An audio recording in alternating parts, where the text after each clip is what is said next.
Mental Health and Stress, a presentation by Aidan Pinnell. We're going to start by going over the background of what stress is, the problem, negative effects of stress, a real-world example, the solution, and the counterclaim. Emotional distress and exhaustion. What is it? According to Darling Downs Health, emotional stress and exhaustion is extreme fatigue of the body and mind caused after long amounts of work. It can also lead to feelings of unfulfillment and sadness. It also leads to depression and anxiety. Darling Downs states, and I quote, "Depression and emotional distress have become extremely rampant in the United States over the past 10 years and have become a true problem amongst the working class and the modern American." Now, what is the problem? The problem is that mental health in America is being ignored and is not being taken care of as it should be, and is becoming a rising epidemic across the country. According to Spill, which is a company that tracks mental health across the world, 43% of people from 100 countries have reported feeling burnt out. 79% of employees in the United Kingdom have reported feeling burnt out, and 8% of occupational illness cases are due to burnout.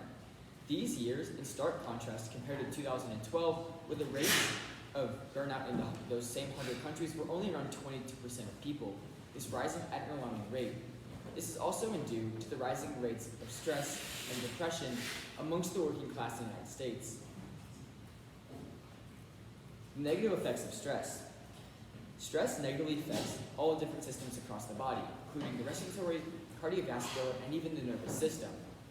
According to Memorial Hermann Health Systems, stress affects the lungs and can cause trouble breathing, emphysema, and asthma.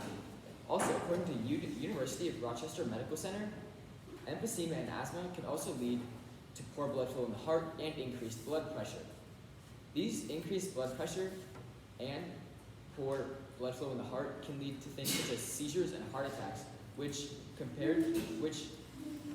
including severe headaches, depression, and anxiety, can lead to things such as suicide amongst the working population. It also leads to, according to Memorial Hermann, insomnia and extreme sleep deprivation, which, when compared to the amount of hours that are needed for the average adult to grow, according to Memorial Hermann, being around 8 hours, people who suffer from depression, stress, and anxiety only get around 6.5 to 7 hours on average. It also leads to an imbalance of neural circuitry in the brain, which can cause extreme mood swings and a feeling of unfulfillment when it comes to doing previously enjoyable tasks. This is extremely dangerous for the modern American because it leads them to do things that they would normally find fulfilling and quit them, such as their job or pursuing a certain line of work. A prime example of this is Simone Biles' experience during the 2020 Tokyo Olympics. Simone Biles is at the peak of her career during the 2020, achieving much stardom across the entire world. She was a world-renowned name, and all of a sudden, during the 2020 Tokyo Olympics, after only one day of competing, she withdrew from competition, leaving her team stranded. Simone not only was not open about what she was dealing with within the first days, but she was also battling her own mental struggles. Throughout Simone's entire career, she struggled with extreme mental health problems, stating, quote, "I was fighting all those demons," quote, "No, the mental is not there." Simone struggled with her mental health as a young child, even into her adult career as an athlete. The reason that Simone was pushed over the edge is because she didn't receive the adequate care and treatment for her mental health and was not supported on her journey, which not only led her to her breaking point where she eventually had to withdraw from competition, but she also reported feeling, and I quote, "the twisties." Simone suffered from the twisties, which is a disorder that gymnasts feel after they lose track in the air due to mental health and struggles with themselves, which causes them to lose balance. It can result in a drop in performance. Now, what is the solution? According to Stuart Shapiro of an 8-week program, mindfulness-based 8-week stress reduction program has been proven to not only be extremely effective, but also been proven to have a great effect over long periods of time. Mental health, it has also been shown that mental health problems with this system have been extremely reduced in the working society, and levels of stress overall decrease, and it leads to a better overall working environment. Another solution that has been found is the use of medication. The rapid prescription of antidepressants in the United States has been prevalent over the last decade, on a steady rise. This solution is decent, but only provides short-term reprieve from the effects of depression and anxiety and can lead to later repercussions. Now, the counterclaim. The counterclaim is that medication abuse, health risks, and medication dependency are all effects that can come from suffering from things such as medication use.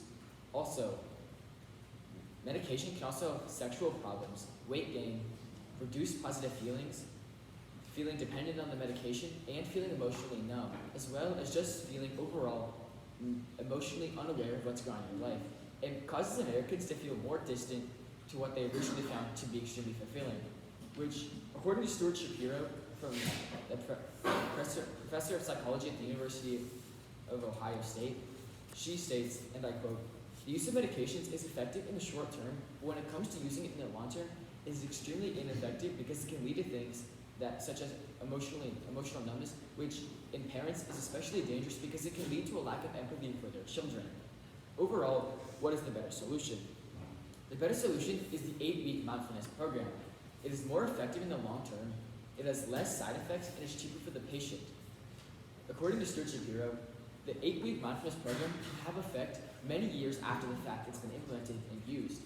It can lead to a 45% drop of stress amongst the working population, and there's also less side effects. You don't have the side effects of emotional numbness or weight gain, but it simply develops strategies to help deal with stress amongst the working population. It is also cheaper for the patient, because when it comes down to using medications, you have to pay for a monthly prescription for those medications. But this program, which is often covered by insurance under the Mental Health Act, means that the average American does not have to pay anything out of pocket for the use of therapists or developing these strategies. That is why this is the better solution. Thank you. Terrific. Thanks, Aiden. I got a couple of questions for you, and then we'll wrap up. So for the first one, how did your research question evolve from the time you first read the stimulus all the way up through the finish of your paper? So when I first read the stimulus, I kind of focused more on the idea of using the confrontation on the bridge to reflect the problem of racism and racial inequality in the United States in the modern day. But as I looked more into it and I read more about Simone Biles' story and I did background research with places such as CNN, who did extensive coverage on the 2020 dropping of the Tokyo Olympics, I realized that it's something that I was more interested in because it's a lot deeper than it seems on the surface. It's a problem and people need to fight through it, but getting over that problem is a lot harder. You can't just fight through stress and anxiety. You need to develop the strategies, and that's where I learned about the 8-week mindfulness program, which isn't, you don't just need therapists to use it, but you can also implement it on your own scale by developing strategies with yourself, which is why I found it really interesting to see how you could work on it with. You don't have to pay thousands of dollars for a solution. You can really develop it with yourself as a skill at home. Okay, terrific. And then as a follow-up to that, what additional questions emerged while you were working on this? Like if you were to start over again, what area might you focus on that's related to this, different from this? I think a place that I would look at would be the way that sports have developed in the world, and the culture around sports has changed from being a mindset of win no matter what. I know back, especially in the early 2000s, 1990s, pushing through injury in sports and pushing through mental health problems was a big thing. But as it continues to grow and we continue to learn about these things, I learned a lot about burnout and stress and how it can affect performance.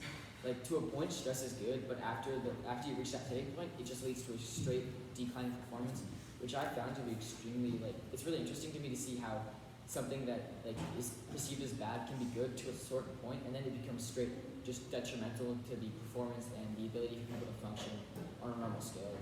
So if I were to go back and do it again, I would definitely take a bigger interest on sports culture, the development of that, and what people like Simone Biles have had a major way of changing how people view athletes today, and how they're not just entertainers, but they're people and how they need to take care of themselves.